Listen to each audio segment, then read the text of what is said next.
Hello friends, मैं हूं हार्दिक ठकराल और आज मैं आपके लिए एक बेहद इंटरेस्टिंग वीडियो लेकर आया हूं अकाउंट्स रिलेटेड।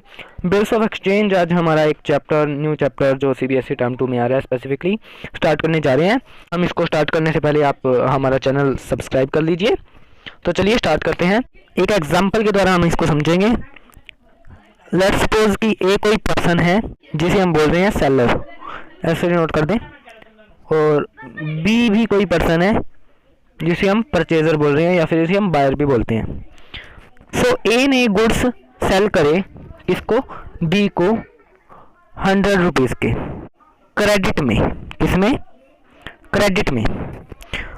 तो अब बी कहता है ए को कि मैं आपको आफ्टर 1 मंथ पैसे लौटा दूंगा। तो भी अब ए बोलता है, ये सोचता है मन में, यार ये धोखा कर देगा, मेरे को इस पर विश्वास नहीं है। ए एक पेपर और पेन निकालता है, वो यहाँ पर अमाउंट, डेट और टर्म एंड कंडीशन लिख देता है और अपने साइन करके यहाँ पे साइन कर देता है, यहाँ पे साइन कर देता है। वो यहाँ पर एक ऑर्डर लिखता है, किसको? बी पर ऑर्डर लिखता है कि बी मेरे को पेमेंट करेगा 100 रुपीज़ का आफ्टर सर्टेन पीरियड, बोलते हैं आफ्टर 1 मंथ। यहाँ पर 1 मंथ है ना, तो जो भी पीरियड होएगा उस पर ये लिख देगा कि ऑर्डर है मेरा कि तू मेरे को पे करेगा, और यहाँ पर वो खुद के साइन कर देता है और बी को कहता है कि तुम भी इस पर साइन करो। यहाँ पर थोड़ी सी क्लैरिटी करेंगे हम। बी, ये लेट्स सपोज की कोई बिल्स ऑफ एक्सचेंज है, डेट, अमाउंट जो भी है, टर्म एंड कंडीशन, यहाँ पे वो ए ने कर दिए साइन और वो बी से एक्सेप्टेंस मांग रहा है कि तुम भी इसे एक्सेप्ट करो। बी भी इस पर साइन कर देता है और इसे ए को दे देता है। आफ्टर 1 मंथ ए क्या करेगा? बी के पास जाएगा, बी को ये बिल दिखाएगा और 100 रुपीज़ जो भी अमाउंट है वो लेके आ जाएगा। बी ये बिल रख लेगा और उसको 100 रुपीज़ दे देगा। सो जो ये पेपर था, इसी को तो हम बिल्स ऑफ एक्सचेंज बोलते हैं। यानी ये प्रूफ है कि मैंने आपको गुड्स दिए थे और आपने कहा था कि मैं आपको 1 महीने बाद पैसे दूंगा। ये इसने एक्सेप्टेंस, ये साइन भी हैं इसके, ये ऑर्डर भी लिखा हुआ है, सारी टर्म एंड कंडीशन लिखी हुई हैं। सो इसी को हम बिल्स ऑफ एक्सचेंज बोलते हैं। जो ये बिल्स ऑफ एक्सचेंज है ये इंडिया में हुंडिस नाम से जाना जाता है, बट अब तो जैसे पॉपुलर हो गया है ना, तो अब इसे बिल्स ऑफ एक्सचेंज के नाम से ही जाना जाता है। अदर जो कंट्रीज़ है ना, उनमें वेस्टर्न कंट्रीज है जो अदर, उसमें बिल्स ऑफ एक्सचेंज के नाम से ही जाना जाता है, बट अब तो इंडिया में भी बिल्स ऑफ एक्सचेंज के नाम से जाना जाता है। इसमें कौन कौन सी पार्टीज इन्वॉल्व होती हैं, अब हम उनके बारे में बात करते हैं। यहाँ पर एक बारी बिल्स ऑफ एक्सचेंज हम बनाते हैं, कौन कौन सी पार्टीज इन्वॉल्व हो रही हैं हमारी वो देखते हैं। यहाँ पर हम देख रहे हैं ये हमारा कोई बिल्स ऑफ एक्सचेंज है।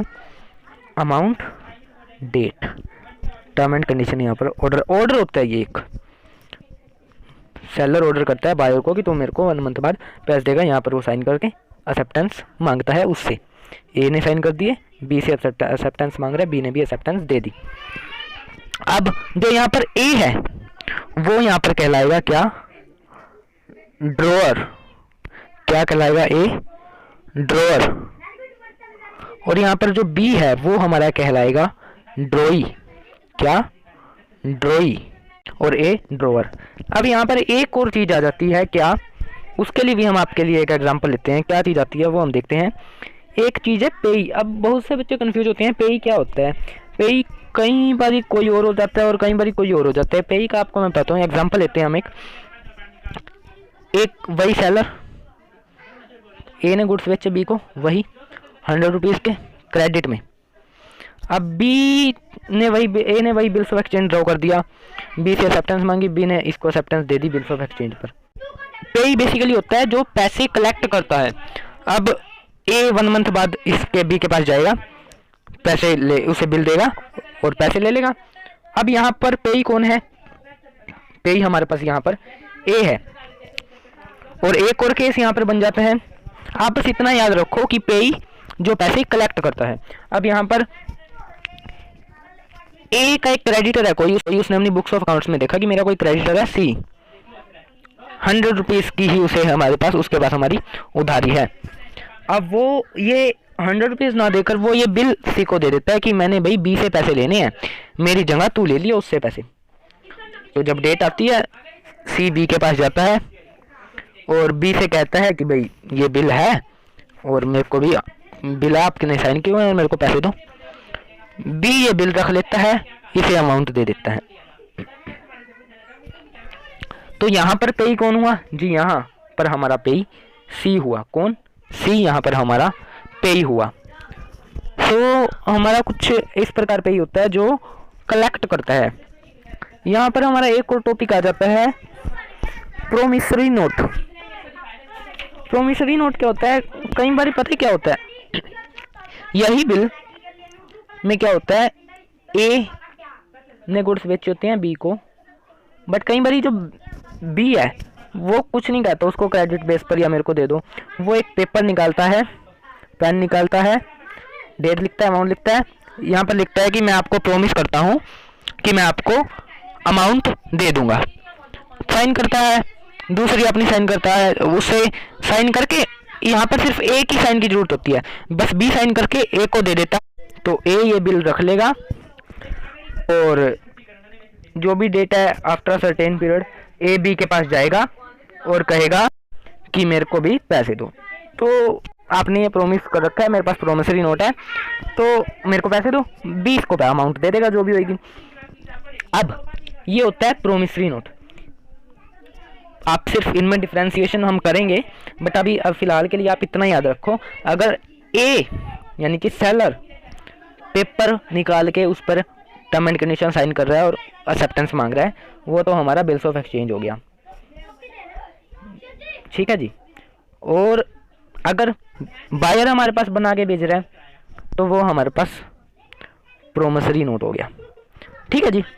यहाँ पर कौन कौन सी पार्टीज होती हैं? यहाँ पर पार्टीज हम डिस्कस करते हैं। यहाँ पर सिर्फ और सिर्फ 2 पार्टीज होती हैं, ए और बी में हम पार्टीज देखते हैं। फर्स्ट होती है मेकर। मेकर तो आपको नाम से ही पता चल रहा है, जो ये बी है जो प्रोमिसरी नोट बना रहा है वही हमारा क्या होएगा? मेकर होएगा। सिंपल, कोई मुश्किल नहीं है। जो हमारा मतलब बिल ये प्रोमिसरी नोट बना रहा है वही हमारा मेकर होएगा। और पेई, पेई तो आपको पता है, बस जो अमाउंट कलेक्ट करेगा वही हमारा पेई होएगा। यहाँ पर अगर ए कलेक्ट कर रहा है तो ए, अगर ए किसी को वो बिल दे रहा है अपने क्रेडिटर को तो वो सी, लेट्स सपोज, तो वहाँ पर सी हो जाएगा हमारा पेई। तो जो भी है वो हमारा पेई हो सकता है। सो यही थी कुछ पार्टी प्रोमिसरी नोट की। इस चैप्टर में कुछ नहीं है आज के लिए, आपके लिए इनफ है। ये थ्योरेटिकल पार्ट आज आप कर लें। नेक्स्ट वीडियो में हम कुछ डिफरेंशिएशन करेंगे अगर ज़रूरत हुई तो, नहीं हम सीधा हमारी इसकी अकाउंटिंग पर चलेंगे। डेट ऑफ मैच्योरिटी निकाल लेंगे, ड्यू डेट निकालना सीखेंगे, देन फिर हम अकाउंटिंग प्रोसेस जर्नल एंट्रीज वगैरह करना सीखेंगे। So thanks for watching.